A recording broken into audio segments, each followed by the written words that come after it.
She found him in a puddle of rainwater and spreating blood, clutching two infants like they were the only proof he'd ever loved anything. He was dying. And when she stepped closer, his eyes opened with the kind of desperation that comes right before giving up. The rain had been falling on the industrial quarter for 3 hours straight. The kind of cold November rain that soaked through thrift store hoodies in seconds. Luna Martinez's stomach had been empty since lunch. Her sneakers had a hole that let in water with every step. Her phone showed 8% battery. She was taking the long way home, the route where nobody from school would see her walking instead of riding. Just her and the empty factories. That's when she heard it. Crying. Two voices. Small, desperate, overlapping like an alarm no one else could hear. The security guard didn't look up from his phone. A woman pushing boxes walked past without pausing. A truck driver slammed his door, earbuds in, and walked away. Nobody stopped. Nobody noticed, but Luna's feet moved before her brain gave permission. She slipped between two factories. The air smelled like rust and old water. An orange security light buzzed overhead. And that's when she saw him. Propped against the wall, white shirt soaked through with more than rain, a dark stain spreading from his side. In his arms, two newborns wrapped in blankets, faces red from crying. His eyes found her through the rain. "You heard them," he whispered. Luna froze. She should run. Call someone. Do anything except walk closer to a bleeding stranger in a place where nobody could hear her scream. But the babies were getting quieter, weaker. "Promise me something," he said, blood on his lips. "Before I tell you who I am, before any of this makes sense." The rain hammered down. "Promise me you won't leave them. Before we dive into this story, let us know where you are watching from in the comments section and what time is it right there. Then don't forget to subscribe to our channel to support the work we do here. Now, let me take you back to where it all started. Luna walked the long route home again. She did this most days. The short way meant passing kids from school in their parents' cars. They'd stare at her through windows like she was invisible. On the long route, it was just her in the factories. Her red hoodie hung loose on her body. Too big, but it felt safe. She pushed her hands into the front pocket. Her fingers touched a folded napkin. The lunch lady had slipped her 2 extra rolls during lunch, called them leftovers. They both knew better. The sky was getting dark. Street lights buzzed on. Yellow light washed over the concrete. Trucks rolled past, their headlights cutting through the evening. Workers moved boxes. A forklift beeped somewhere close. Luna's stomach made a noise. She thought about Nana at home. There'd be something on the stove. Not much, but enough for 2 people if they were careful. Almost there, she said to herself. A forklift backed up nearby. The guard at the gate was on his phone. A woman pushed a cart full of boxes past him. Everyone was tired. Everyone wanted to go home. Then Luna heard something. A cry. Thin and high and desperate. Then another one overlapping the first babies. She stopped walking. The crying bounced off the factory walls. It came in bursts, sharp. Then it would fade, then start again. She looked around. The guard didn't move. The forklift kept beeping. A truck driver slammed his door and walked away with earbuds in. "Do you hear that?" Luna asked the woman with the cart. The woman stopped, listened for maybe half a second, then shook her head. "Just machines, sweetie. You should get home before it gets darker." Luna nodded, but she knew better. Machines don't cry like that. Machines don't sound scared. Her feet moved toward the sound before she thought about it. Every warning Nana ever gave her ran through her head. Don't go into alleys. Don't chase strange noises. Don't wander where other kids aren't around. Another cry cut through the air. Shorter this time. Like whoever was making it was getting tired. Luna swallowed hard. Somebody has to check, she whispered. Nobody else was moving. Nobody else seemed to care. She left the main path, slipped between two factories. The air got colder. It smelled like rain and old metal. Hello, she called softly. Are you okay? The only answer was crying. Two voices, small and helpless. Luna kept walking toward the sound. The narrow passage opened up into a wider loading bay. A metal roof covered half of it. One orange security light buzzed above a door. It made a weak circle on the ground. Under that light sat a man. He was propped against the wall. His legs stretched out in front of him. His shoes were shiny, even with scuffs on them. He wore a white shirt with the collar open. His suit jacket was pushed back. His head rested against the metal wall. His eyes were half closed. In his arms were two tiny babies. They were wrapped in cream-colored blankets. They were the ones crying. One baby's face was bright red. Their fists punched the air. The other one made weaker sounds like they were running out of energy to complain. Luna froze. The man looked like someone from TV. Expensive clothes, nice watch. His hair was styled but starting to fall out of place. But his white shirt had something dark smeared across it. The stain spread from his side. Luna's breath caught in her throat. There was no gun, no attacker, no yelling, just quiet proof that something bad had already happened. Sir, she whispered. Are you okay?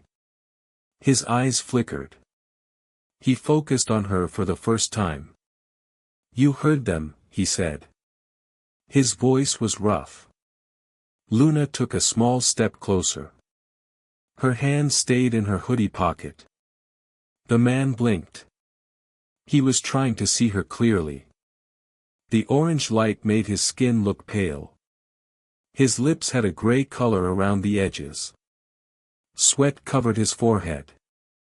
Up close, she saw the dark patch on his shirt better. It wasn't water. It looked heavy and sticky.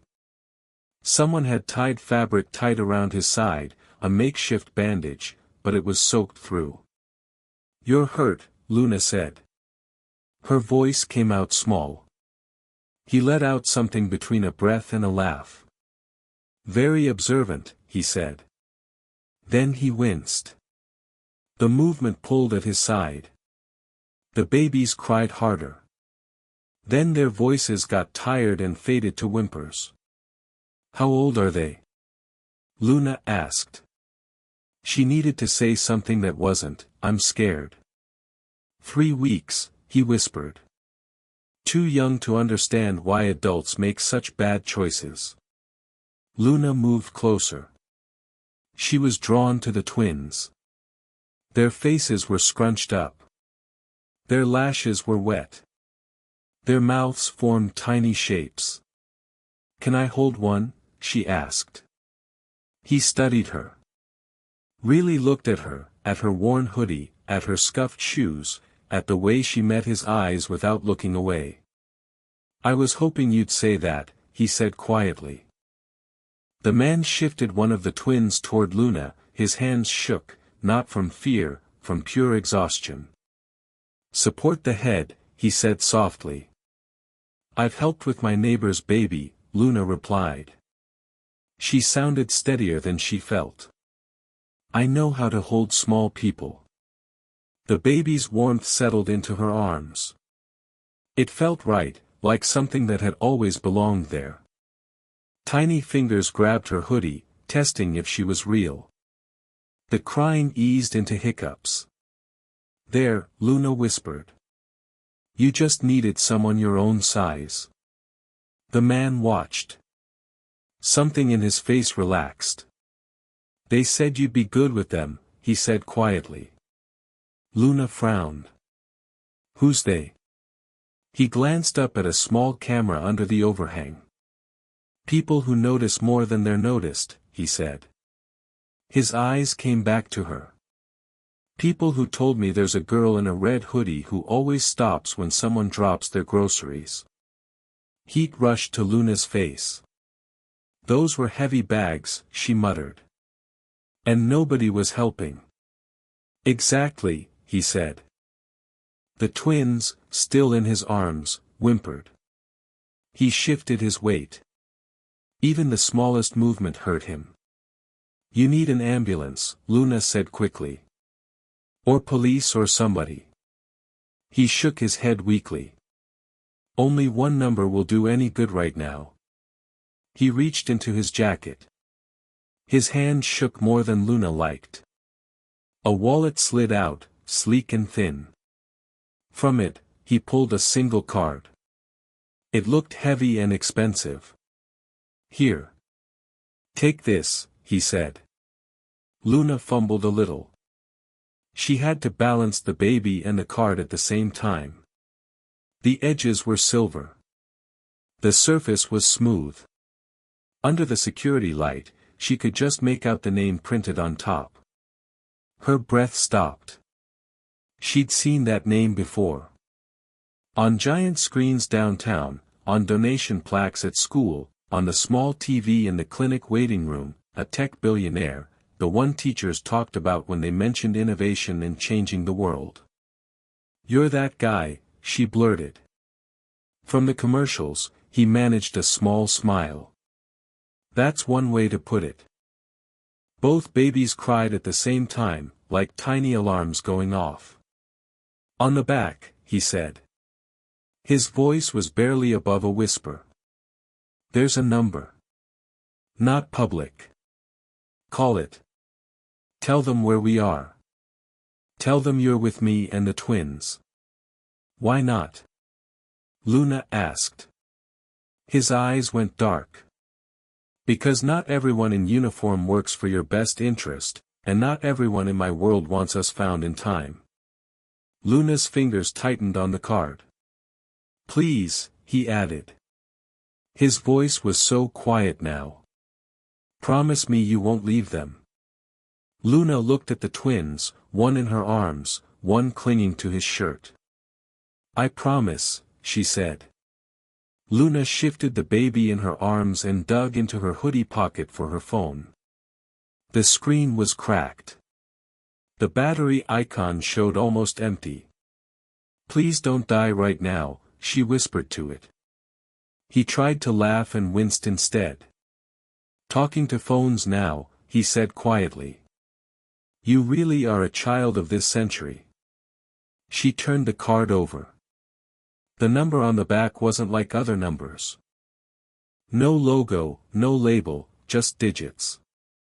"I'm really doing this," she said to herself and dialed. The line didn't ring. "Where is he?" A woman's voice demanded immediately, low and controlled. Luna blinked. Hello. "You have his card," the voice said. "You wouldn't be calling if you weren't with him." "Is he conscious?" She looked at the man, his head rested back, eyes closed, lips parted as he took shallow breaths. "Barely," Luna whispered. "He's been shot. I think there's blood and 2 babies and a puddle." The woman let out a sharp breath. "Of course there's a puddle," she muttered. Then her voice got firmer.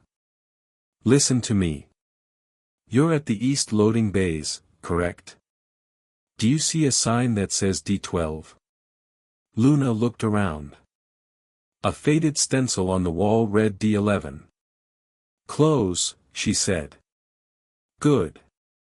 Stay with him. Do not move him. Help is on the way.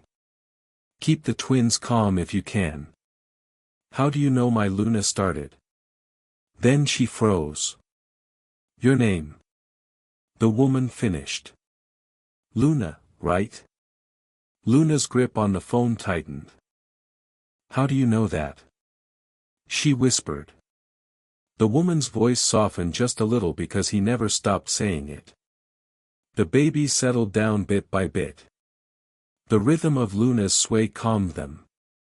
The low hum of distant trucks helped, too. The factory lot was getting quieter. Night shift meant fewer voices, more machine sounds.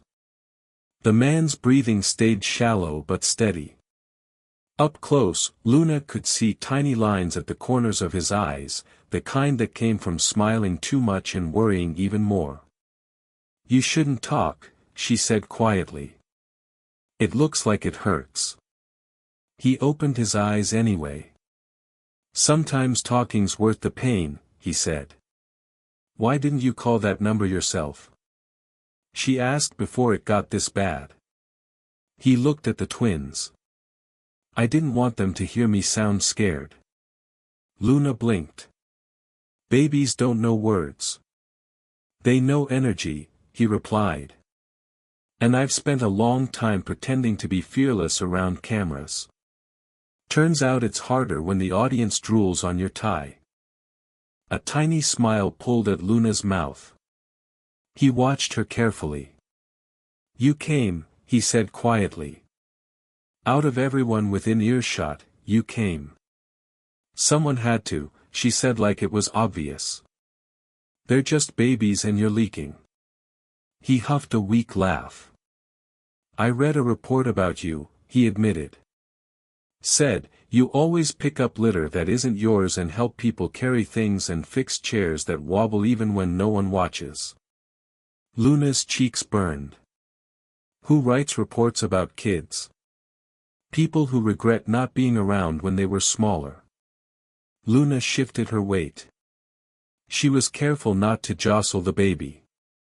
You keep saying reports like I'm a science project, she muttered. He looked at her with something mixed in his expression. Guilt and wonder at the same time.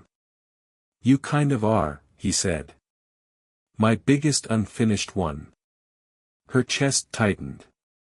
What does that even mean? He swallowed. His eyes drifted toward the dark sky beyond the loading bay roof. When I was your age, he began. I lived 3 bus stops from here. I thought the world started and ended with cracked sidewalks and broken vending machines. Your mother thought the world was bigger. Luna's breath caught. Your mother. Those words coming from this stranger's mouth. I left. He said quietly. I told myself it was temporary. That I'd come back when I had something to show for all my dreaming. By the time I did, everything had changed. She was gone. You were already carrying more than a kid should. He stopped. Then forced himself to meet her eyes. I thought sending money and opportunities was better than showing up late, he said. So I watched from screens and files. I told myself there would be a perfect moment to knock.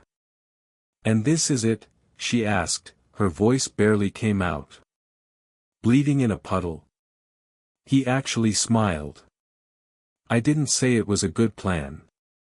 Luna's throat felt tight. So, who are you to me? She asked. He let out a shaky breath. A coward, he said. And your father? The world tilted. The trucks, the lights, the damp concrete. Everything blurred for a second like someone had smeared the edges. Luna stared at him. No, she said automatically. My dad is nobody. A question mark. Your grandmother's phrase, he said softly. She was always better with words than me. Anger flared quick and hot. It competed with shock and something that felt dangerously like hope. "You didn't come," Luna said. The words tumbled out before she could stop them. "When Nana got sick, when we almost had to leave our apartment. When kids at school said, I probably didn't have a dad." His face crumpled slightly. "I know." "No, you don't." She snapped. The baby in her arms squirmed. She immediately hushed her voice. "You were on screens talking about giving back in community. I saw you in a video once handing a big check to a school across town. We watched it on the tiny TV in the clinic. I thought, you thought if you were in that line, I'd know who you were," he finished quietly. Her eyes stung. He breathed in shakily. "They showed me your science fair picture," he said. "And your award list and your attendance record. I knew the shape of your life, not the sound of your voice." A siren wailed faintly in the distance. Not aggressive, just steady and getting closer. He closed his eyes briefly. "I'm not asking for forgiveness," he said. "I'm asking for a chance not to waste this moment, too." The faint siren grew louder. It weaved through the city noise. Lights flickered at the end of the lane, not harsh like police lights. Soft pulsing blue on a sleek vehicle Luna had never seen before. "That's not an ambulance," she said nervously. "It's a kind of one," he replied. "Private, too expensive." "That's how you know it's mine." The baby stirred at the new sound. The one in Luna's arms scrunched their face. She rocked gently, hummed under her breath. It was a tune Nana used to sing, wordless and old, like it belonged to before. The car door swung open. The same woman from the phone stepped out. She moved quickly, but not chaotically. Dark coat, practical shoes, her hair pulled back. "Of all the places to get shot," she muttered as she knelt beside him. "You chose a loading bay puddle." Dramatic, he tried to smile. "I had help." His eyes flicked to Luna. The woman looked up. Her eyes met Luna's. "You must be Luna," she said gently. Luna hugged the baby closer. "Everyone keeps saying my name," she muttered like they practiced. The woman's mouth twitched. "In a way, we did. I'm Sienna. I work with him. And for you, apparently." Sienna's hands moved efficiently. She checked his pulse, lifted his shirt just enough to confirm what Luna already knew. There was a wound wrapped tight, seeping, but not pouring. "Not fatal if we hurry," Sienna said. "Which we are." She looked at Luna. "Can you ride with us?" she asked. "They seem to like you." Luna looked at the twins, then at the man who just called himself her father. "Yes," she said. The inside of the vehicle smelled like clean fabric and something sharp and sterile. Soft lights glowed overhead, much gentler than hospital fluorescent. Luna sat on a padded bench, seatbelt snug across her lap. Both twins cradled against her. A medic worked quietly on the man across from her, checking monitors, adjusting the bandage, replacing it with something more professional. "Pressure stable," the medic said quietly. "Good call on the first wrap." "Who did it?" "Driver," Sienna said from the front. "I walked him through it by phone." The city rolled past the tinted windows, distorted by Luna's reflection. A little girl with big eyes, hoodie hood half up, babies anchored to her like she was the shore. "You doing okay back there?" the medic asked her kindly. Luna nodded. "They're heavy," she admitted. "In a nice way." Her father opened his eyes, found her despite the movement. "Luna," he whispered. I'm here, she said quickly. You're not allowed to pass out again unless the doctor says so. He almost smiled. Bossy, he murmured. Takes after your grandmother. Good, Luna said. Sienna twisted in her seat to look back. There's something you need to understand, she said to Luna. When we get to the clinic, there will be people who think they know what's best for these babies. Some of them care about their safety. Some care about other things like money, Luna guessed. And power, Sienna added. But he left something that gives you a say. We'll talk once he's stable. Luna swallowed. I'm just a kid. Sienna's expression softened. You're the kid who walked toward crying. That makes you more qualified than half the adults I know. The private clinic didn't look like any hospital Luna knew. No flickering TVs in the corner. No plastic chairs bolted to the floor. The waiting area had soft couches. A water cooler. Plants that were actually alive. Luna sat on one of the couches, a twin in each arm, their tiny bodies warm and asleep against her. A nurse had given her 2 small bottles just in case, and a blanket to drape over her legs. Through a glass door, she could see people in scrubs moving quickly around her father's stretcher. His face was pale but calmer, surrounded by beeping machines that sounded steady.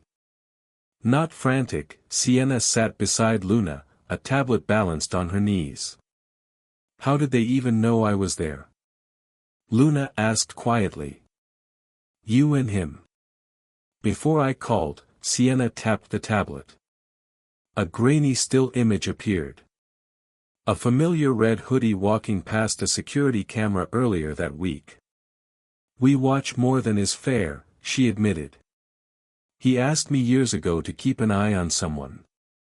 A girl who always helped people even when nobody helped her. Luna's chest ached. You could have just talked to me. That wasn't my choice to make, Sienna replied. Mine was to keep you safe from a distance until he grew up enough to step closer. Luna shifted carefully. Didn't want to wake the twins. He picked a really weird time, she said. Sienna's lips quirked. People don't change at tidy moments, she said. They change when everything shakes. They sat in silence, listening to the muffled hospital noises. For the first time, Luna didn't feel like she was on the outside of those doors. She felt like she was waiting for family. Hours blurred. A doctor eventually came out, calm and tired. He assured them the surgery had gone well. The bullet had missed anything that would end him outright. He'd be weak, in pain, but alive. Later, when the twins were settled in a supervised nursery room, Sienna guided Luna into a smaller office nearby. Papers lay neatly stacked on the desk. We don't have to talk about this tonight, Sienna said gently. But I promised him I'd explain as soon as you were ready. Luna slid into a chair. Her legs swung above the floor. I'm already in it, aren't I? She said. Might as well know the rules. Sienna smiled faintly. You're more prepared than most adults I've seen sit in that chair. She unfolded a document, smoothed it flat. This is his will, she said. The legal version of what happens if things go badly. Some sections talk about donations, foundations, boring but important details. This part is the one that matters tonight. She pointed. Luna leaned in. There in the middle of dense text was her full name. In the event that I am incapacitated or deceased, I name my eldest child Luna as guardian and moral protector of my younger children and steward of my personal legacy, provided that she demonstrates of her own free will a willingness to protect them in a moment of danger or need. That's a lot of words, Luna said. Her voice came out small. It means, Sienna replied. You already did the thing this paper asked for. Some people in his world, Sienna continued, thought this clause was symbolic, a way of saying character matters without any real impact. They didn't know your name. They didn't think you really existed. Luna swallowed. They thought I was made up. A story to make his speeches sound better, Sienna said. A narrative about roots and responsibility. But he insisted. And when lawyers write something down enough times, it becomes real whether people like it or not. Luna stared at her name on the paper. I'm just a kid, she said again. You're a kid who walked into a dark loading bay because she heard crying, Sienna replied. The board members you're about to deal with would have kept walking. Are they going to be mad at me?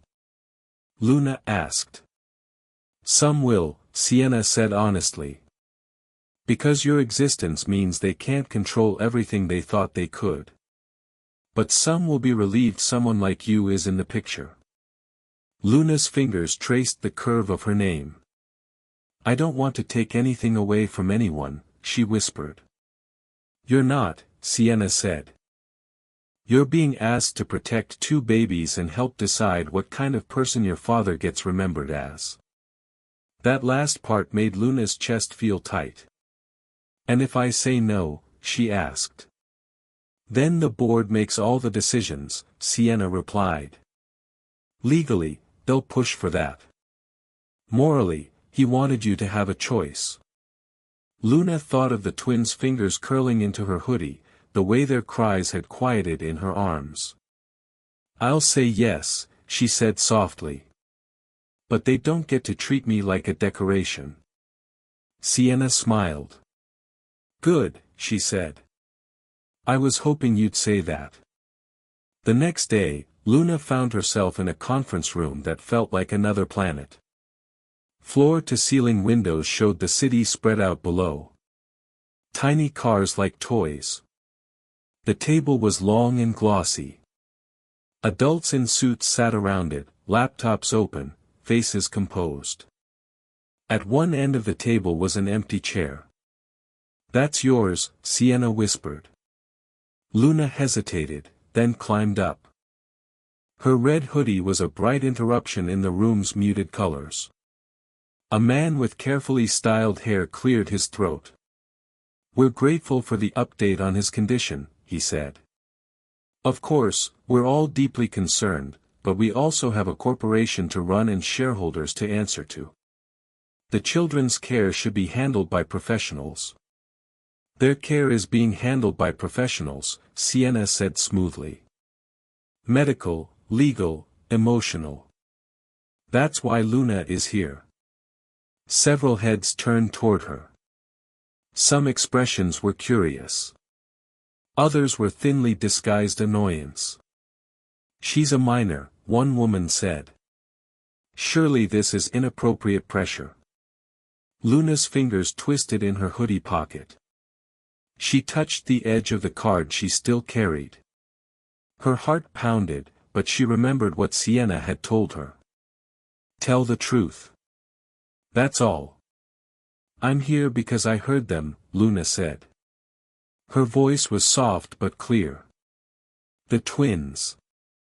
Nobody else did. I went toward them when I could have gone home. That's the only reason I'm in this room. I'm not here to take anyone's job. I'm here to make sure they end up with people who hear them, too. For a moment, nobody spoke. Then, surprisingly, one older board member nodded slightly. Well said. If you just got chills watching an 11-year-old shut down a room full of billionaires, subscribe so you don't miss what happens next. And drop a comment. Do you think Luna is too young for this responsibility, or is she exactly what those twins need? The comments section is about to get heated, and I'm here for it. The meeting lasted longer than any class Luna had ever sat through. Adults said words like fiduciary duty and public image and crisis communication. Sienna translated the important parts in whispers when she could. Through it all, Luna kept thinking of simpler things.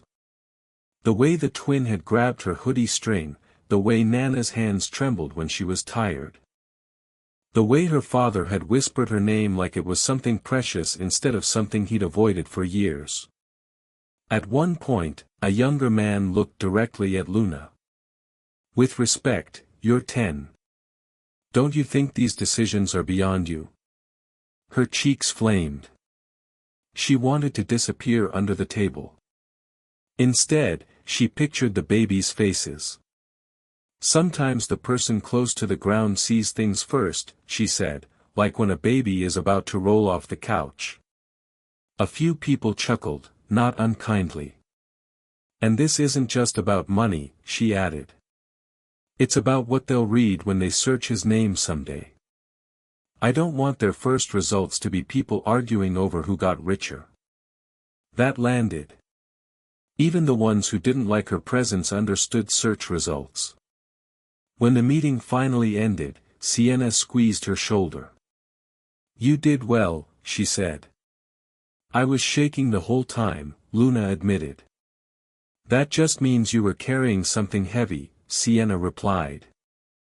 "Doesn't mean you dropped it." For the first time, walking through those glass halls, people moved aside as if she belonged there.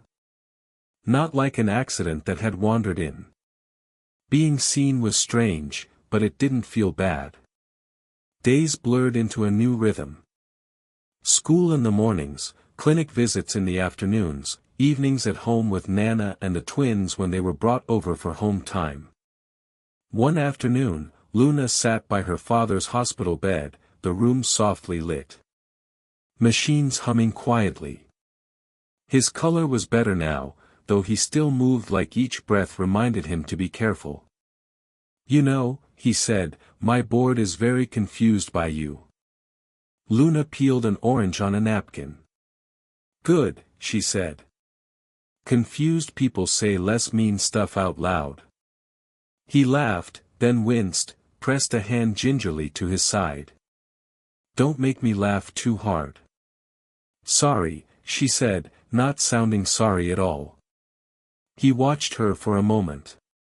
"Tell me about your school," he said. "Not the grades, the people." So she did.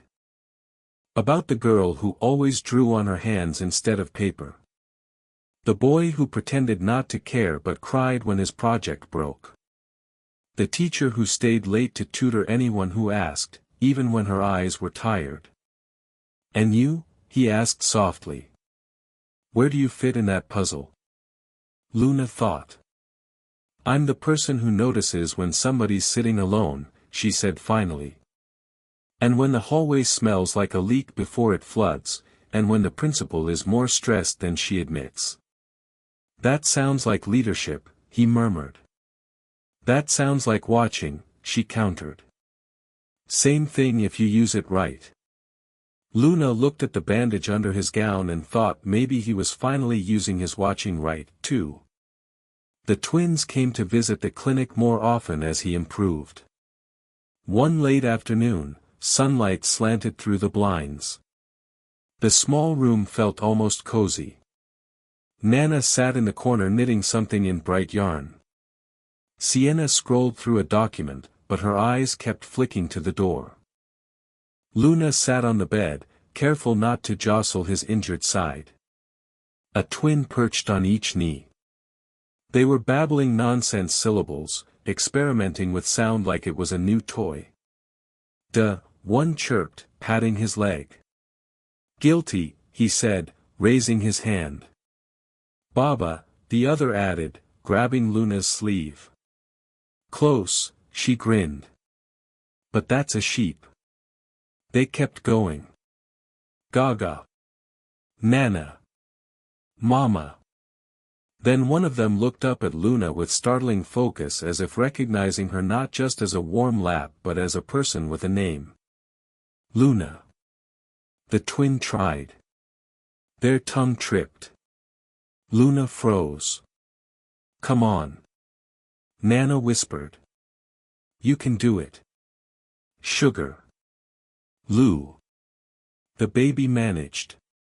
The middle sound was wobbly but clear. Luna's eyes filled with tears. You heard that right? She said, her voice cracked. Pretty hard to miss, her father replied. His own eyes were shining. First real word. And they chose you. The other twin, not to be outdone, slapped both hands on her hoodie. Luna, they shouted, shorter, but just as enthusiastic. Luna laughed and cried at the same time. The twins patted her cheeks with clumsy concern like they'd broken her and were trying to fix it. You didn't break me, she whispered. You made me real. Her father reached over and squeezed her hand. You always were, he said. We're just finally catching up. That's when Luna noticed the man outside the window. He stood across the street, suit and tie, sunglasses, even though the sun was setting, watching their room. Dad, Luna said quietly. Who's that? Her father followed her gaze. His face went hard. Sienna was already on her feet, phone to her ear. He's back, she said into the phone, low and urgent. The man outside didn't move, just stood there, watching. Her father pulled the twins closer to his chest, protected them with his body. Luna, take them to the nursery, he said. His voice was calm but firm. Now, what's happening? She asked. Please, he said. Just go. Luna scooped up both twins. They protested, reaching back for their dad. Nana stood quickly, followed Luna out of the room. In the hallway, Luna looked back. Through the window, she saw her father and Sienna talking intensely. The man outside still hadn't moved. Nana, what's going on? Luna whispered. I don't know, baby, Nana replied, but her hands were shaking. They reached the nursery. A nurse took the twins, put them in their cribs. Luna pressed her face against the small window in the door, watched them settle. Footsteps approached from behind. Sienna appeared. Her face was tight. We need to talk, she said. Both of you, she led them to a small office, locked the door behind them. There are things we haven't told you, Sienna began. Things we thought we could handle without scaring you. What things? Luna demanded. Sienna took a breath. Your father's shooting wasn't random, she said. It was planned and the person who ordered it is still out there. The room tilted. Luna gripped the edge of the desk. Someone tried to kill him, she whispered. Yes, Sienna said. And now they know about you. Luna couldn't breathe properly. What do you mean they know about me? She asked. Sienna sat down heavily, rubbed her face.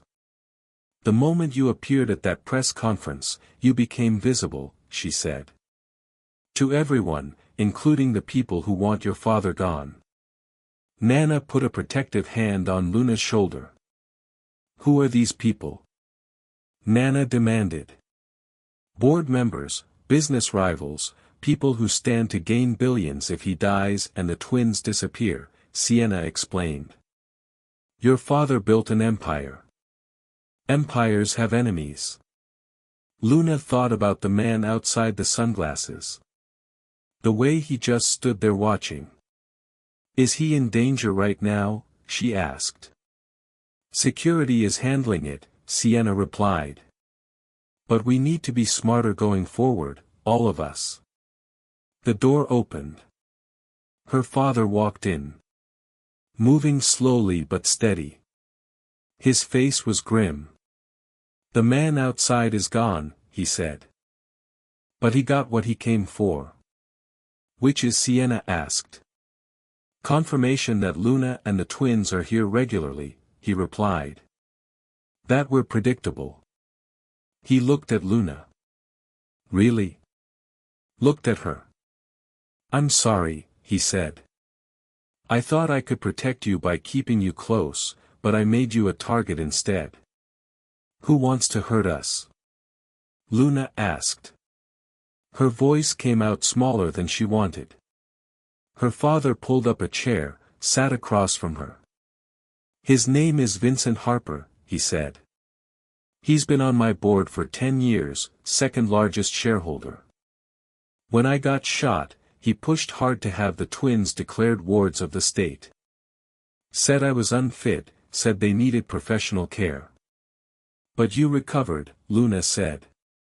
Which he didn't expect, her father continued. And then you showed up, a guardian he didn't know about, someone who complicated his plans.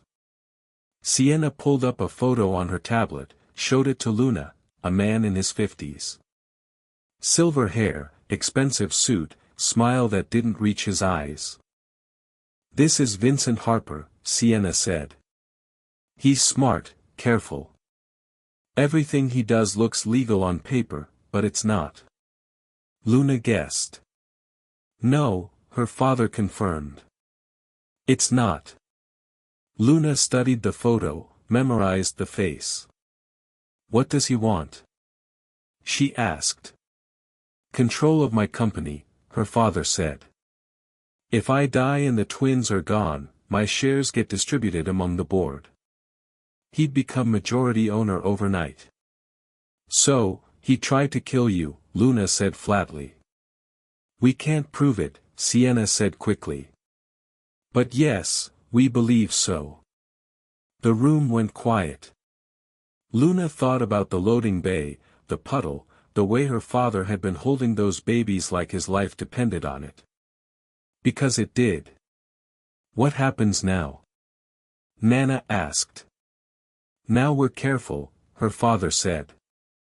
No more regular schedules, no more predictable patterns, security escorts everywhere. He looked at Luna. You might need to stop coming here as often, he said. I hate saying that, but your safety matters more. Luna's chest tightened. No, she said. Everyone looked at her. No, her father repeated. I'm not hiding, Luna said. Her voice was steady now, firm. You said I'm their guardian. That means I show up, especially when it's dangerous. Luna, this isn't a game, Sienna said gently. I know, Luna replied. That's why I'm not running. Her father's eyes got shiny. You're 11, he whispered. So, Luna said, I was 10 when I found you bleeding. Age doesn't change what's right. Nana squeezed her shoulder. She's got a point, Nana said quietly. Her father looked at Sienna. Some silent conversation passed between them. Finally, he nodded. Okay, he said. But we do this smart. You never go anywhere alone. You tell us everything. Any strange person, any weird feeling, everything. Deal, Luna said. Sienna stood. I'll arrange for a security detail, she said. Someone discreet. They'll shadow you at school, walk you home. You won't even notice them. I'll notice, Luna said. Good. Sienna replied. That means you're paying attention. That night, Luna lay in bed staring at the ceiling. Nana sat on the edge of her mattress. You scared? Nana asked, terrified, Luna admitted. Good, Nana said. Fear keeps you sharp. Just don't let it stop you. Did you know? Luna asked. About the danger, Nana hesitated. I suspected, she said. Finally. Rich men don't end up shot in loading bays by accident. But I didn't know details. Are you mad I didn't walk away? Luna asked. Nana smiled sadly. Baby, I'd be disappointed if you had. The security detail started Monday. A woman named Chen, early 30s, dressed like a regular person, jeans, jacket, nothing obvious. But Luna noticed the way her eyes never stopped moving. The way she positioned herself between Luna and crowds. "Don't mind me," Chen said at the bus stop. "Just getting some air." "You're following me," Luna said. "I'm near you," Chen corrected. "Different thing." At school, Chen waited outside. Luna watched through the classroom window. She never sat, never relaxed. Devon noticed too. "Who's that?" she asked at lunch. "Family friend," Luna lied. Devon didn't look convinced, but dropped it. After school, Luna went to her father's apartment like usual. Chen followed 3 steps behind. The twins were there playing with blocks. They squealed when they saw her. "Luna! Luna!" She picked them both up, one on each hip. They were getting heavier. Her father was on the phone in the kitchen, voice low, tense. When he hung up, his face was pale. "What happened?" Luna asked. He gestured for her to sit. The twins squirmed out of her arms, went back to their blocks. "The doctor called," he said quietly. "About the fever incident last month, the one where the twin wouldn't eat." Luna remembered the panic. "The clinic visit. What about it?" "They ran additional tests on the blood work," he said. "Standard procedure. Found traces of something that shouldn't have been there." Luna's stomach dropped. "What kind of something?" "A mild sedative," he said. "Not enough to cause serious harm, but enough to make a baby lethargic. Uninterested in food." The room spun. "Someone drugged him?" Luna whispered. Her father nodded. "The nanny that day," Luna said. "The regular one was sick. There was a substitute." "We know," he replied. "Sienna's looking into it. The agency sent her said she was fully vetted." "But she wasn't." Luna said. "No," he confirmed. "She wasn't." Luna looked at the twins playing innocently, unaware how close they'd come to something terrible. "Harper did this," she said. Not a question. "We think so," her father replied. "But again, we can't prove it." The nanny disappeared. Fake name, fake credentials, no trail. Luna stood pacing. "He's trying to hurt them," she said. "To get to you or to make me look like an unfit father," her father added. "If something happens to them while in my care, the courts could remove them, place them in state custody, where Harper could influence the outcome." It was brilliant. Evil, but brilliant. "What do we do?" Luna asked. "We're changing everything," he said. "New apartment, new staff, new routines. Nobody knows where we are except people we absolutely trust." When tonight Luna's breath caught that fast. "We don't have a choice," he said. An hour later, the apartment was chaos. Movers packed boxes. Sienna coordinated on 3 phones at once. Chen positioned herself at the door. Luna helped pack the twins' things, clothes, toys, bottles. Her father appeared beside her. "There's something else," he said. Luna looked up. "We found something in the apartment," he continued. "Hidden camera in the nursery." Ice flooded Luna's veins. Someone was watching them. "Yes," he said. For weeks, maybe months, Luna felt sick. "He knows everything," she whispered. "Every routine, every person who comes here, everything." "Not anymore," her father said firmly. We're ghost starting tonight. They moved to a building across town, nondescript, middle class. Nothing like what people expected a billionaire to live in. The apartment was smaller, but safer. Sienna had swept it personally.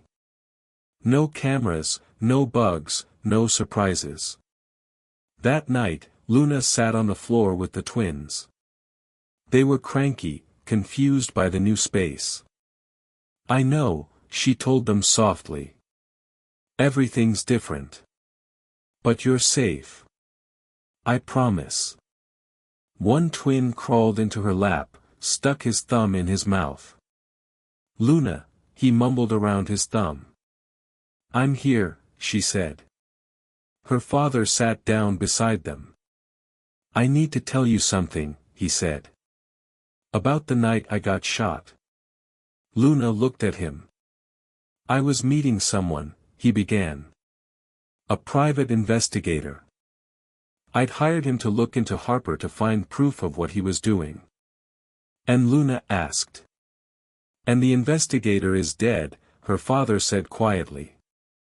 Car accident 2 days after I woke up from surgery. Luna's blood went cold. Harper killed him. Probably, her father said, along with any evidence he'd gathered. So we have nothing. Luna said. We have each other, he replied. And we have you. I'm just a kid, Luna said. The words felt hollow now. You're the kid who sees things others miss, her father said. Who notices when someone drops groceries? When a baby is sick, when something's wrong. He looked at her seriously. Harper underestimates you, he said. Because you're young. Because you're poor. Because you're not part of his world. That's his mistake. Luna understood what he was saying. You want me to watch him. I want you to be you. Her father said, observant, careful, and if you see something, you tell me. Luna nodded slowly. The twin in her lap fell asleep, his breathing soft and even. I won't let him hurt them, Luna whispered. I know, her father said. Neither will I. The new apartment had rules. No posting locations online, no telling friends the address, no patterns. Luna's visits were random now. Tuesday 1 week, Friday the next, sometimes mornings, sometimes nights. Chen was always there, a silent shadow. At school, things got complicated. Devin cornered her by the lockers. You're being weird, Devin said. I'm not, Luna replied. You are, Devin insisted. You won't tell me where you live now. You have that woman following you everywhere. You look over your shoulder constantly. Luna wanted to tell her, wanted to share the weight. But Sienna's words echoed. The fewer people who know, the safer everyone is. Family stuff, Luna said. It's complicated. Devin studied her face. Are you in danger? No, Luna lied. Devin didn't believe her, but she let it go. That afternoon, Luna had to meet with the scholarship committee, review applications, choose finalists. She took the bus downtown. Chen 3 seats back. At the office, Cynthia greeted her warmly. Ready to change some lives? Cynthia asked. Luna forced a smile. Always. They worked through applications for 2 hours. Stories of kids doing good things, helping neighbors, starting programs, being kind without cameras. It reminded Luna why any of this mattered. Then Cynthia's assistant brought in coffee, set it on the desk. The assistant was new. Young guy, eager smile. Anything else? He asked. No, thank you, Cynthia said. The assistant left. Something about him bothered Luna. The way he'd looked at her a beat too long. The way his smile didn't match his eyes. She couldn't shake the feeling. After the meeting, Luna pulled Chen aside. "The assistant," Luna said quietly. "The one who brought coffee." Something felt off. Chen's expression sharpened. "Off how?" "I don't know." Luna admitted. "Just wrong, like he was studying me." "Stay here," Chen said. She disappeared down the hall. Came back 5 minutes later with Sienna. "Describe him," Sienna said immediately. Luna did: height, hair color, the eager smile. Sienna's jaw tightened. "That's not Cynthia's assistant," she said. "Her assistant is a woman named Diane. Has been for 3 years." The air left Luna's lungs. "Then who was that?" "Someone who shouldn't be here," Sienna replied. Security swept the building. Found nothing. The man had vanished, but he'd left something behind. In the trash can near where Luna had been sitting, they found a small recording device still active. "He was listening," Chen said grimly. "To everything you said." Sienna bagged the device, handed it to security. "Harper's getting bolder," she said. That night, Luna couldn't eat dinner. Nana noticed. "What's wrong, baby?" Luna told her everything. The fake assistant, the recording device, the feeling of being watched everywhere. "I'm tired," Luna admitted. "Of looking over my shoulder, of not trusting anyone, of being scared." Nana pulled her close. "I know," she said softly. "But tired doesn't mean quit. What if I miss something?" Luna whispered. "What if I don't notice the right thing at the right time and someone gets hurt?" "Then we deal with it," Nana said firmly. "But you can't carry that fear alone. It'll crush you." Luna buried her face in Nana's shoulder. "I just want them safe," she said. "They are safe," Nana replied. "Because of you." The next day, her father called an emergency meeting. Luna, Sienna, Chen, and 2 lawyers she'd never met. They gathered in the new apartment, twins napping in the bedroom. "We have a problem," one lawyer said. His name was Brennan. Gray hair, serious face. "Another one?" Luna muttered. "Harper filed a motion in family court," Brennan continued. "He's claiming your father is mentally unstable, that the shooting traumatized him. That he's making poor decisions regarding the twin safety." "That's insane," Luna said. "It's strategic," the other lawyer replied. Her name was Kim. "He's building a case. Documented incidents, the fever, the move, the increased security. He's spinning it as paranoia." "It's not paranoia if someone's actually trying to hurt you," Luna shot back. "We know that," Kim said gently. "But we have to prove it in court with evidence." "We don't have evidence," her father said quietly. "Just suspicions." "Then we find some," Luna said. Everyone looked at her. "How?" Sienna asked. Luna thought about it. About Harper. About how careful he was. How he stayed clean while others did his dirty work. "He hires people," Luna said slowly. "The fake nanny, the fake assistant, people who disappear after, but someone has to recruit them. Someone has to pay them." "Money trails," Brennan said, catching on. "Exactly," Luna replied.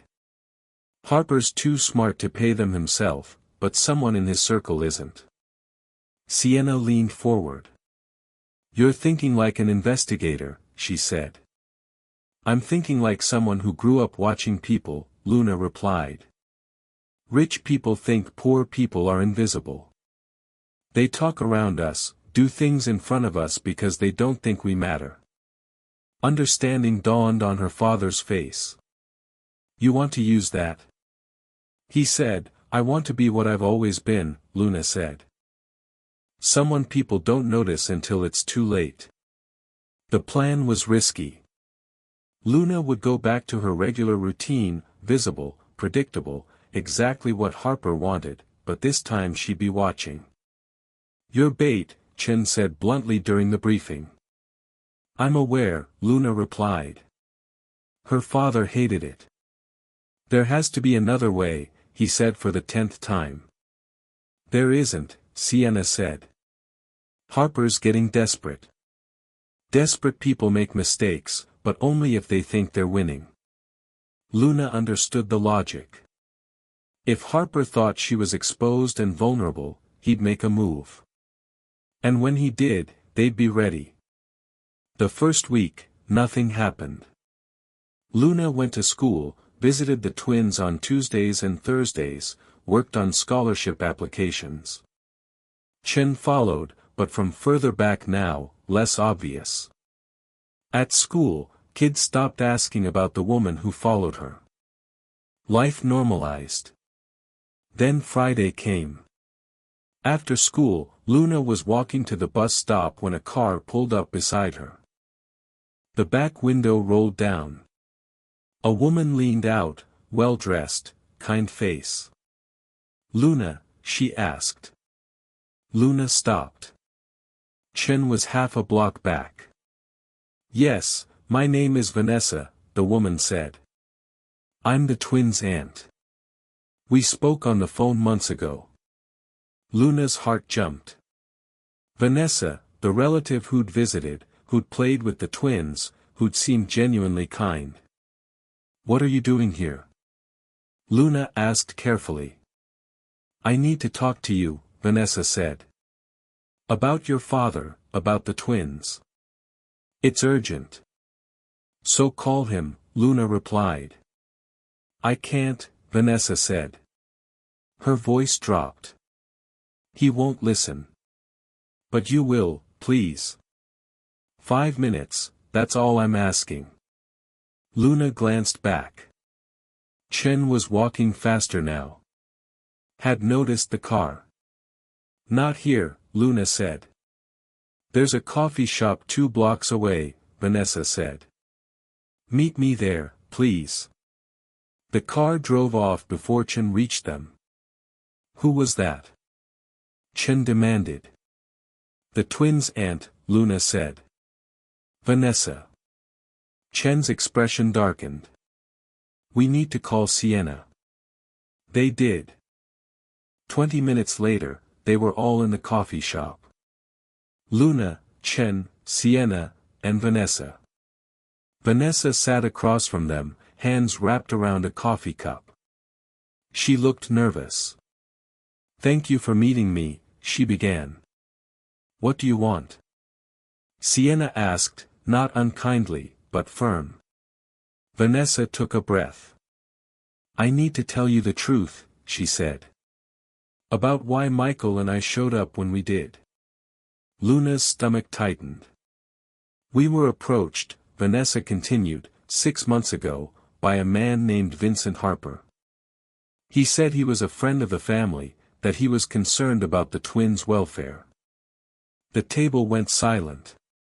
He offered us money, Vanessa said quietly. A lot of money to reconnect with the twins, to build a relationship, and then when the time was right, to petition for custody. Luna felt like she'd been punched. You were working for him, she said. We were. Vanessa admitted. Tears filled her eyes. I'm so ashamed. We were struggling financially, Michael lost his job. We were about to lose our house. Harper's offer seemed like a miracle. So, you used us? Luna said flatly. At first. Yes, Vanessa said. That was the plan. But then we met them. The twins and you and your father and everything changed. Why should we believe you? Sienna asked. Vanessa reached into her purse, pulled out an envelope, slid it across the table. Because I kept records, she said. Every payment Harper made, every instruction he gave, every manipulation he tried. Sienna opened the envelope. Her eyes widened as she read. This is bank statements, she said. Wire transfers, emails, everything. Vanessa confirmed. I knew something was wrong, so I documented it. Just in case. She looked at Luna. When I saw how much you love those babies, Vanessa said, when I saw what kind of person you are, I couldn't go through with it. Neither could Michael. Where is Michael? Chen asked suspiciously. Meeting with our lawyer, Vanessa said, preparing to testify if you'll have us. Luna didn't know what to feel. Anger, relief, betrayal, hope, all of it at once. Why now? Luna asked. Why tell us this now? Vanessa's face crumpled. Because Harper contacted us yesterday, she said. He has a new plan, and it involves hurting you. If your heart just dropped into your stomach, hit that subscribe button because this story is about to get dangerous. Comment right now. Do you think Vanessa is telling the truth or is this another trap? Trust your gut. Drop your theory below. Let's see who's paying attention. The coffee shop felt suddenly too cold. What kind of plan? Sienna demanded. He wants us to invite you somewhere, Vanessa said, looking at Luna. A family gathering, somewhere public but controlled. And while you're there, someone will take the twins. Luna's blood ran cold. A kidnapping, Chen said. Yes, Vanessa whispered. He said it would look like a custody dispute. That by the time it got sorted out legally, he'd have positioned himself as the twins' legal guardian. Your father would be tied up in court for years. Sienna was already on her phone, texting rapidly. When is this supposed to happen? She asked. This weekend, Vanessa said. He told us to set it up for Sunday, a park, a picnic. Very innocent looking. Luna looked at Sienna. We can use this, Luna said. Absolutely not, Sienna replied. It's too dangerous. It's our chance, Luna insisted. If we know when and where he's making his move, we can catch him. With proof. And if something goes wrong, Chen asked. Then I'll handle it, Luna said. Her voice was steady, certain. This is what we've been waiting for. Harper making a mistake big enough to trace back to him. Vanessa looked horrified. I didn't tell you this so you'd walk into danger, she said. I told you so you could protect them. The best way to protect them, Luna replied, is to stop him permanently. Sienna and Chen exchanged looks. Finally, Sienna sighed. I need to talk to your father. Her father said, no, then no again. Then absolutely not. They were in the apartment, twins playing on the floor. Everyone gathered around the kitchen table. You're not bait, her father said firmly. End of discussion. It's not bait if we control the situation, Luna argued. She has a point, Sienna said carefully. Her father shot her a look. Don't encourage this. I'm not encouraging, Sienna replied. I'm being realistic. Harper is escalating. The court hearing is in 2 weeks. If we don't have evidence by then, he wins. The twins become wards of the state. He gets custody. You lose everything. The words hung heavy. Brennan, the lawyer, spoke up. She's right, he said. Vanessa's testimony helps, but it's not enough. Harper will claim she's lying for money. We need him caught in the act. On record, undeniable. Her father looked at Luna. "You're 11, he said. His voice cracked. "I know," Luna replied. "But I'm also their guardian. Legally, you made me that, so I get to say," he closed his eyes. "You're just like your mother," he whispered. "Stubborn, brave, terrifying. Is that a yes?" Luna asked. "It's a very reluctant maybe," he said. They planned for 2 days, Sunday, the park. Vanessa would set it up exactly as Harper instructed, but this time the twins wouldn't actually be there. "We'll use decoys," Chen explained. 2 kids from a security firm, same age, same general appearance. From a distance, Harper's people won't know the difference. "And the real twins?" Luna asked. "Safe house," Sienna said with Nana armed security. "Nobody gets near them." Luna nodded. "What about me?" "You'll be wired," Chen said. "Audio and video, hidden camera in your jacket. If Harper or any of his people say anything incriminating, we'll have it." "And if they try to take the decoy twins?" Luna asked. "We stop them," Chen said simply. "Police will be stationed nearby undercover. The moment anyone makes a move, we move faster."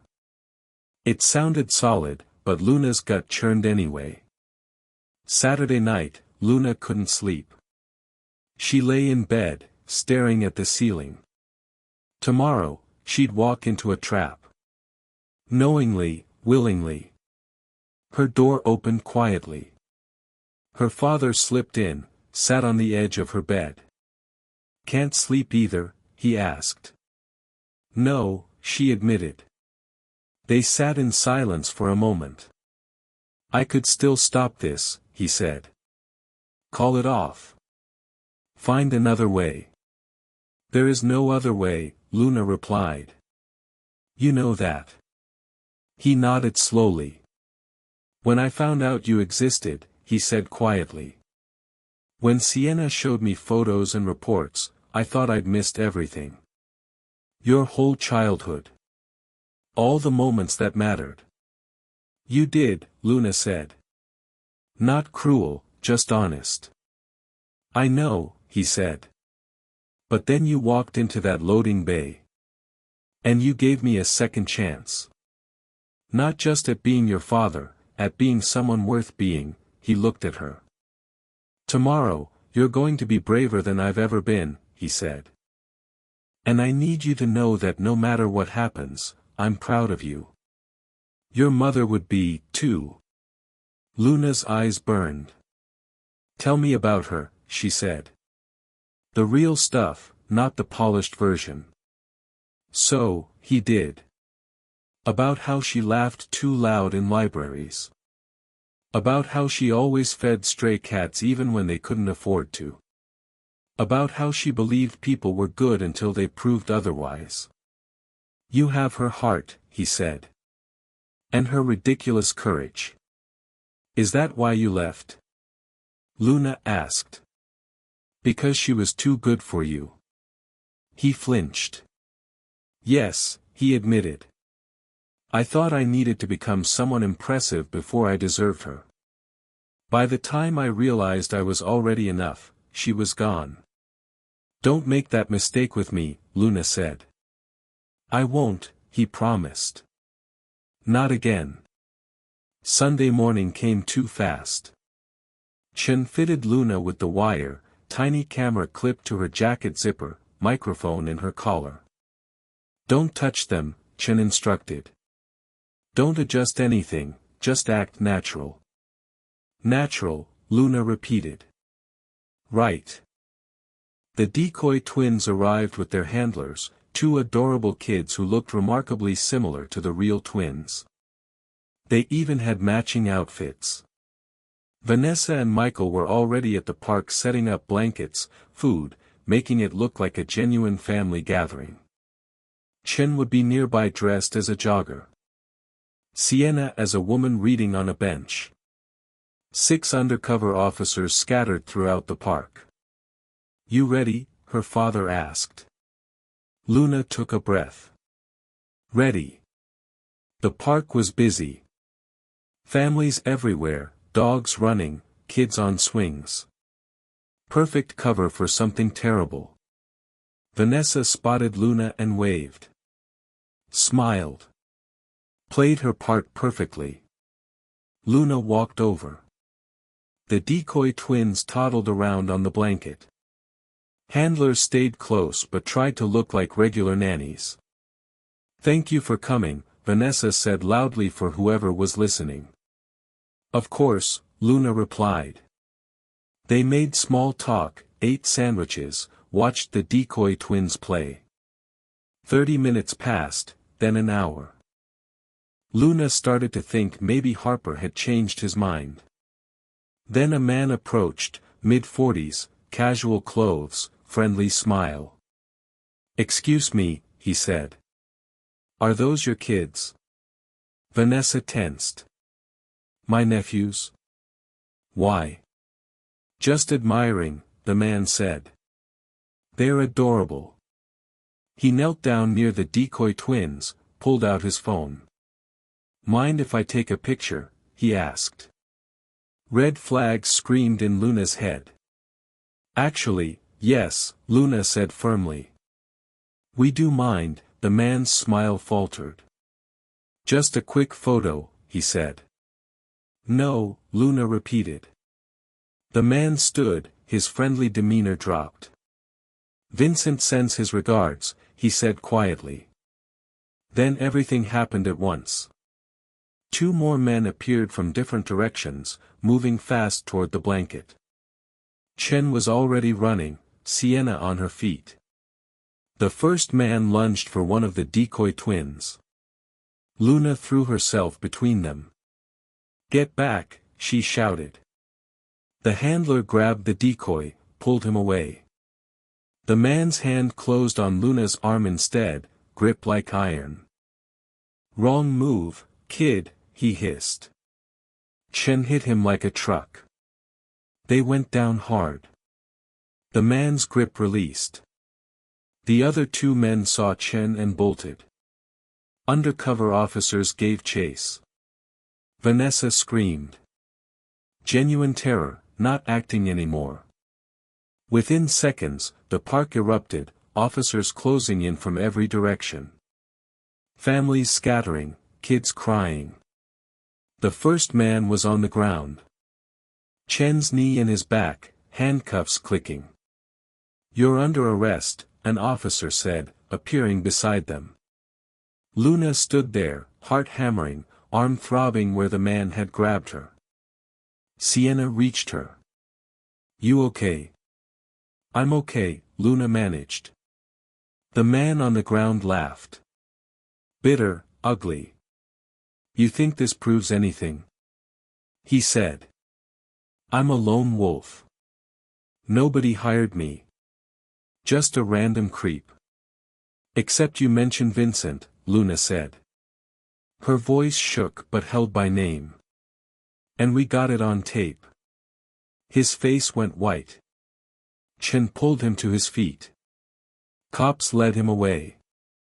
The other 2 men were caught within minutes. One tried to run into traffic, got tackled by 2 officers.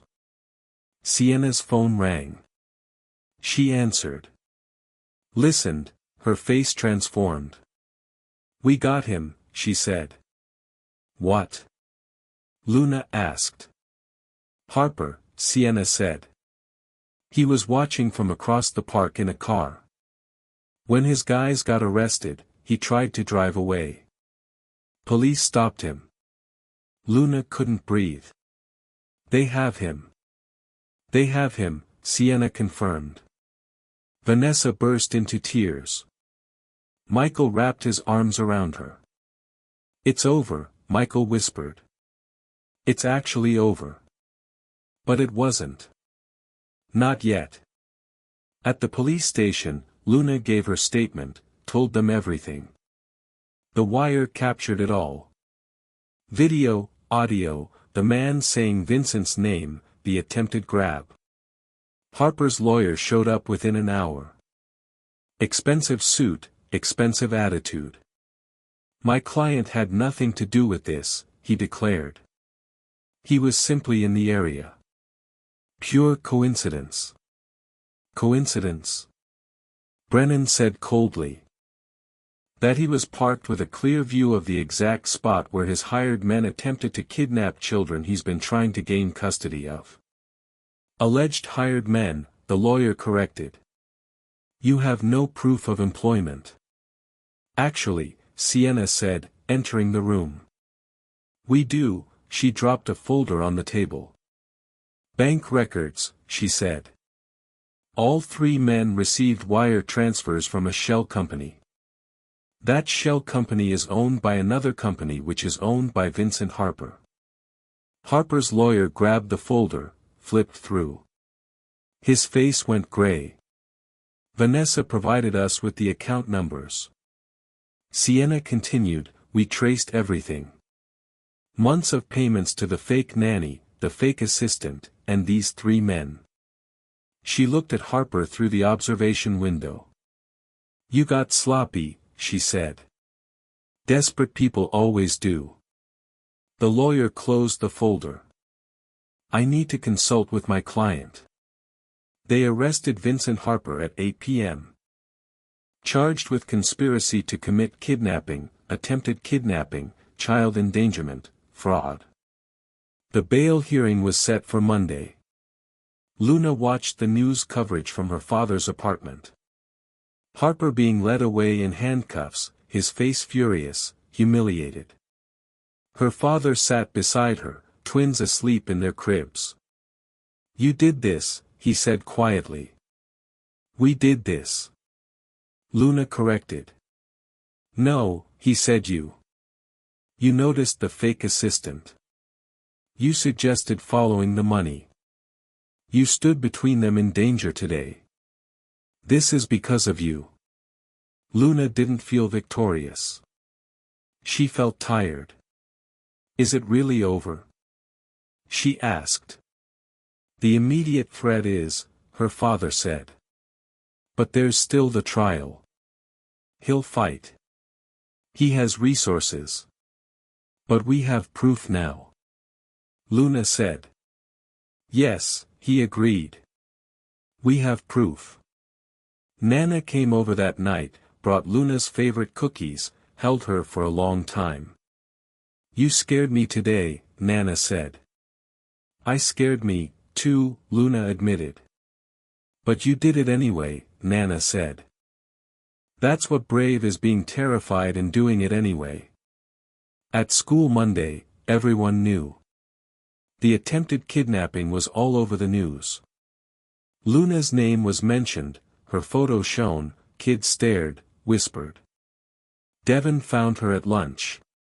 You couldn't tell me? Devin asked, hurt in her voice. I couldn't tell anyone, Luna said.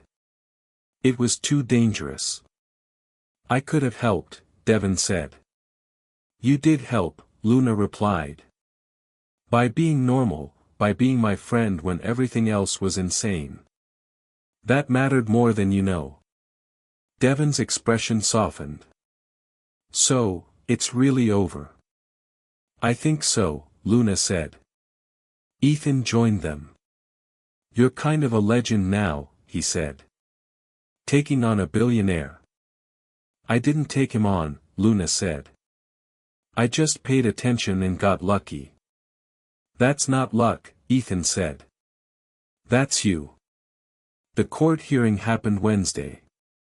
Harper's bail was denied. Too much flight risk. Too many resources. He'd stay in jail until trial. His lawyer tried to argue, failed. Walking out of the courthouse, reporters swarmed. Cameras, microphones, questions shouted from every direction. Chen and Sienna shielded Luna and her father. But one reporter got through. "Luna, how does it feel to take down a billionaire?" Luna stopped, looked at the camera. "I didn't take anyone down," she said clearly. "I just protected my family." That's what you do when you love someone. You show up even when it's scary. The clip went viral within hours. The trial was set for 3 months away. 3 months of waiting, wondering, living in the space between danger and safety.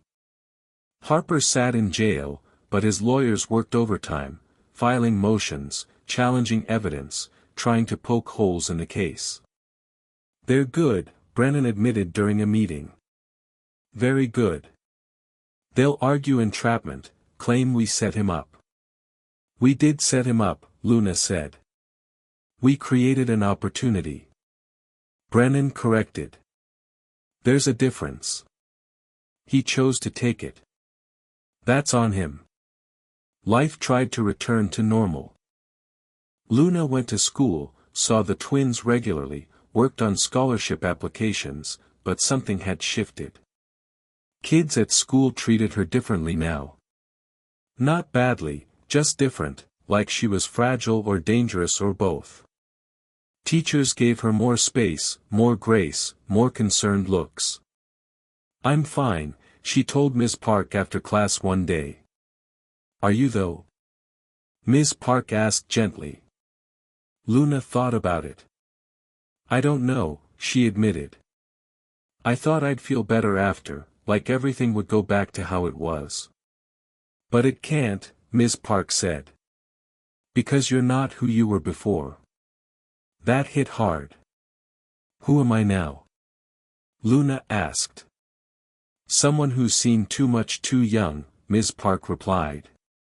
"But also someone stronger than most adults I know." At home, Nana noticed the change, too. "You're quieter," she said one evening. "More in your head." "I keep thinking about what could have happened," Luna admitted. "If things had gone wrong, if they'd grabbed the real twins instead of the decoys." "But they didn't," Nana said firmly. "But they could have," Luna pressed. "I put them in danger."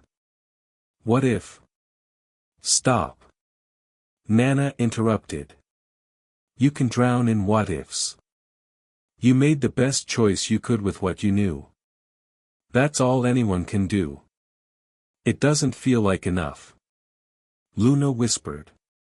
"It never does." Nana said, "Welcome to being the person who cares." The twins were changing, too, growing faster, talking more, starting to understand the world around them. One afternoon, Luna was playing with them at the apartment. One twin pointed at the door. "Bad man?" he asked.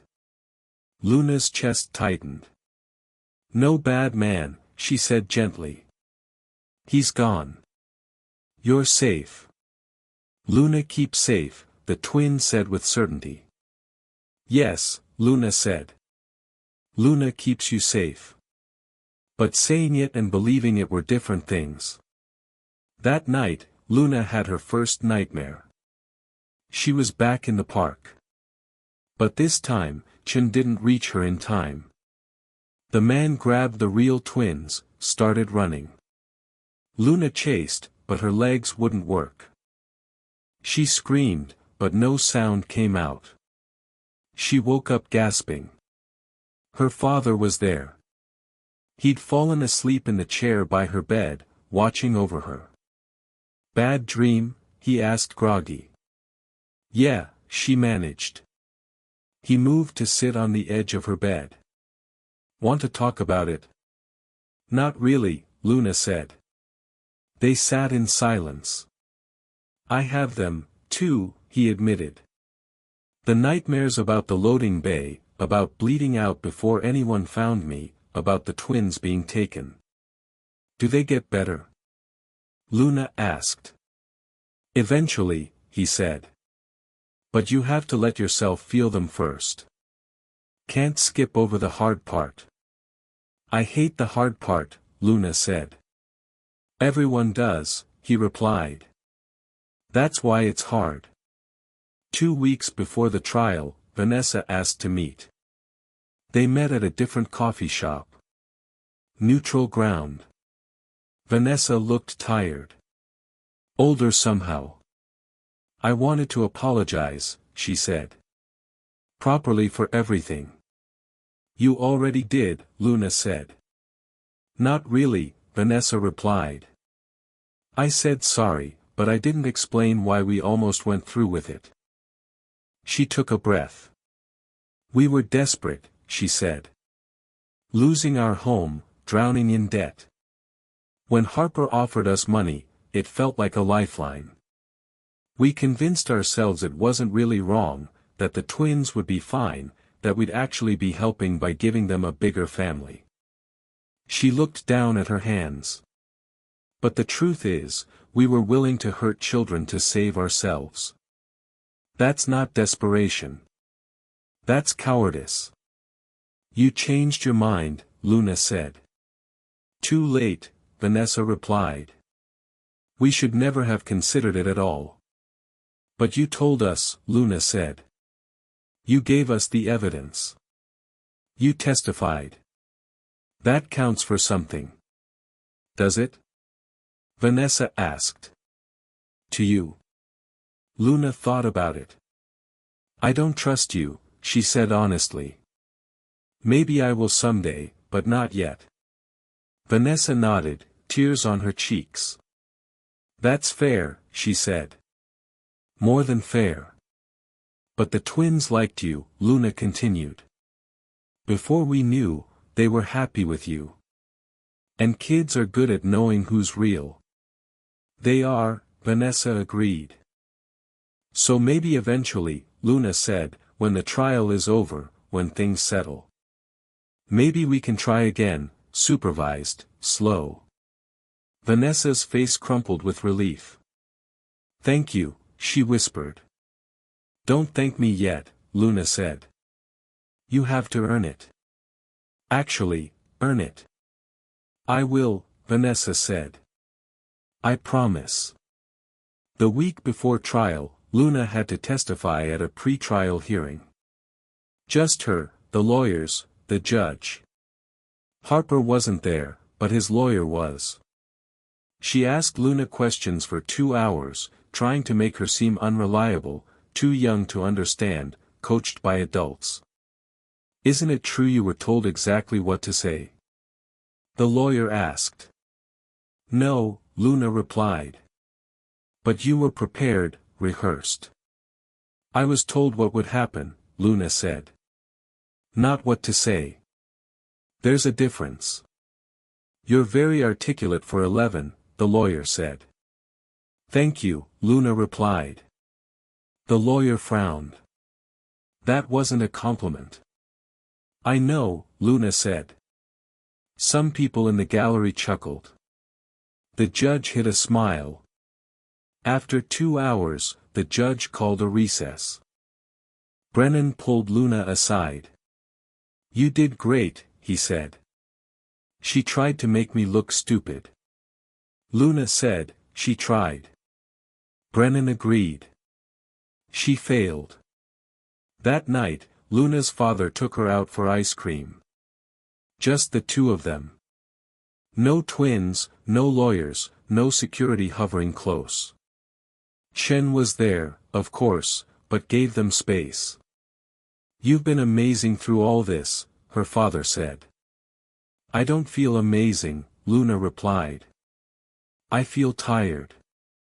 That's what amazing looks like in real life, he said. Not superhero stuff. Just showing up tired and doing it anyway. When does it get easier? Luna asked. I don't know, he admitted. But it gets more familiar. And familiar is almost as good as easy. They ate ice cream in silence for a while. After the trial, Luna said, can we just be normal for a while? Define normal, her father said. Boring, Luna replied. No drama, no danger, just homework and babies and maybe a vacation somewhere with a beach. He smiled. The trial started on a gray Monday morning. The courthouse was packed. Reporters lined the steps. Cameras everywhere. Luna wore a simple dress. Nothing fancy, just clean and respectful. Her father walked beside her. Nana on her other side. Chin clearing a path. Inside the courtroom felt too big, too formal, too heavy with consequence. Harper sat at the defense table. His suit was expensive, but he looked smaller somehow, diminished. He didn't look at Luna, not once. The prosecution laid out their case methodically. Bank records, wire transfers, testimony from the 3 men who tried to grab the decoy twins. All 3 had taken plea deals. All 3 pointed directly at Harper. Vanessa testified, told everything, showed the records she'd kept. Harper's lawyer tried to discredit her, called her a liar, an opportunist. You benefited financially from Mr. Harper's generosity, the lawyer said. And now you're repaying him with false accusations. I benefited from his manipulation, Vanessa corrected. There's a difference. The lawyer moved on. Then it was Luna's turn. She walked to the witness stand, raised her right hand, swore to tell the truth. The prosecutor started gently. Can you tell us about the night you found the defendant? Luna told the story. The long way home, the crying, the loading bay, finding her father with the twins. Did you know who he was? The prosecutor asked. Not at first, Luna said. I just knew he needed help and the babies needed someone. And now he's my dad, Luna said simply. And they're my brothers. The prosecutor showed her photos. The loading bay, the orange light, the puddle. Can you identify this location? That's where I found them, Luna confirmed. Then came the harder questions about Harper, about the threats, about the fake nanny and the drugged twin. How did you feel when you learned someone had given your brother a sedative? The prosecutor asked. Scared, Luna said honestly. And angry. He was just a baby. He couldn't protect himself, so you decided to protect him. Yes, Luna said that's what guardians do. The prosecutor sat down. Harper's lawyer stood up. She approached slowly, smiled. Fake kindness. Luna, you've been through a lot for someone your age. Yes. Luna agreed. And your father? He's very wealthy, isn't he? I guess, Luna said. You guess? The lawyer pressed. He's a billionaire. That's not a guess. Okay. Luna said, he's a billionaire. And as his daughter, as guardian of his children, you stand to inherit quite a bit, don't you? Brennan objected. Relevance.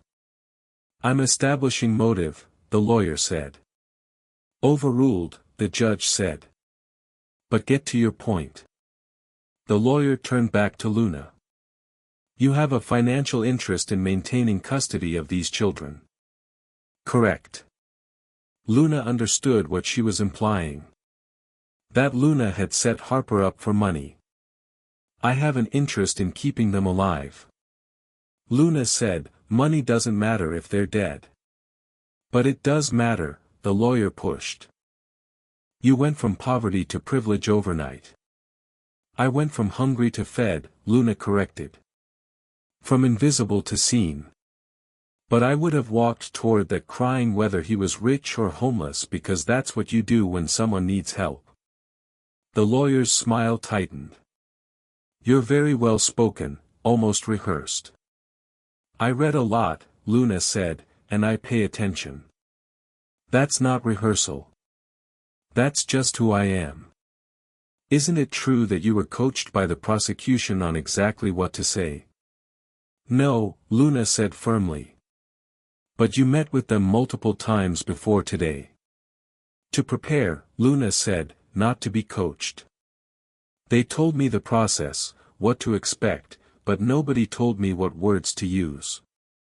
The lawyer tried different angles, tried to shake her, tried to make her contradict herself. But Luna had one advantage the lawyer didn't expect. She was telling the truth, and truth is hard to break. After an hour, the lawyer gave up. No further questions. Luna stepped down, walked past Harper's table. He looked up for the first time. Their eyes met. His were empty, cold, no remorse. Luna didn't look away first. The trial lasted 3 more days. Expert witnesses, more testimony, mountains of evidence. The defense argued entrapment, claimed Harper was a victim of circumstance, that the men acted independently, but the bank records didn't lie. Neither did the recorded conversation from the park. Vincent sends his regards. 5 words that destroyed him. On Thursday afternoon, the case went to the jury. They deliberated for 6 hours. Luna waited in a side room with her father and Nana. The twins were with a sitter, too young for this. What if they don't believe us? Luna asked. They will, her father said. But his leg bounced nervously. At 4 p.m., word came. The jury had reached a verdict. Back in the courtroom, Luna's heart hammered. The jury filed in, faces neutral, impossible to read. The judge asked the foreman to stand. On the charge of conspiracy to commit kidnapping, how do you find? Guilty. On the charge of attempted kidnapping, guilty. On the charge of child endangerment, guilty. For more charges. All guilty. If you're feeling that justice served relief right now, subscribe and comment what this story taught you. Was it about family, courage, noticing people others ignore? Tell me in the comments what you're taking from Luna's journey because we're almost at the end and I want to know this story meant something to you. Harper's face went white. His lawyer objected immediately. Called for a mistrial. Motion denied. Sentencing was set for 2 weeks. Outside the courthouse, reporters swarmed again, but this time Luna's father spoke. Justice was served today, he said. Not because of money or power, but because one young girl heard crying and chose to help. Everything that happened after came from that one choice. That's the story here. Not the villain who fell, but the hero who rose. He looked at Luna. My daughter showed me what it means to be brave, to be present, to show up even when it's terrifying. I'm grateful to her and I'm proud of her. That's all I have to say. They walked away from the cameras. Chen drove them home. In the car, Luna finally let herself cry. Not from sadness, from relief. It was over. Really over, her father held her hand. You did it, he whispered. We did it, she corrected. At home, the twins were waiting. They ran to Luna the moment she walked in. Luna. Luna. She picked them both up, held them close. They smelled like baby shampoo and crackers and home. We're safe now, she told them. Really safe. One twin patted her face. Luna cry? He asked. Happy cry, she said. It's different. Okay, he said like that explained everything. That night, Nana made her famous stew. They ate together, all of them. Around a table too small for comfort but perfect for family. Sienna came by with champagne for the adults and sparkling cider for Luna. To Luna, Sienna toasted. The bravest person I know. To family, Luna corrected. The real kind. The kind you choose. They clinked glasses. Later, after everyone left, after the twins were asleep, Luna sat on the couch with her father. What happens now? She asked. Now we live, he said simply. We be boring. We watch them grow. We figure out this whole family thing together. That sounds nice, Luna said. It does, he agreed. She leaned against him. Thanks for not dying in that loading bay, she said. He laughed softly. Thanks for finding me. Sentencing day came 2 weeks later. Harper stood before the judge. No longer confident, no longer powerful, just a man facing consequences. Vincent Harper, the judge began. You used your wealth and influence to target children, to manipulate families, to orchestrate violence. You showed no remorse, no humanity. She looked at him over her glasses. 20 years federal prison, no parole for 15. Harper's knees buckled. His lawyer caught him. The gavel struck. Done. Luna watched from the gallery. Felt nothing but emptiness where anger used to be. He wasn't worth her energy anymore. Outside, reporters asked for statements. This time, Luna stepped forward. Her father looked surprised but didn't stop her. I'm not celebrating, Luna said into the microphones. A man is going to prison. That's sad. But sadder is that he chose to hurt people instead of help them. He had everything and used it for nothing good. She paused. I hope wherever he is, he figures out what I learned in a loading bay. That the only thing that matters is showing up for people who need you. Everything else is just noise. She walked away. The clip played on every news station that night. Life changed slowly after that.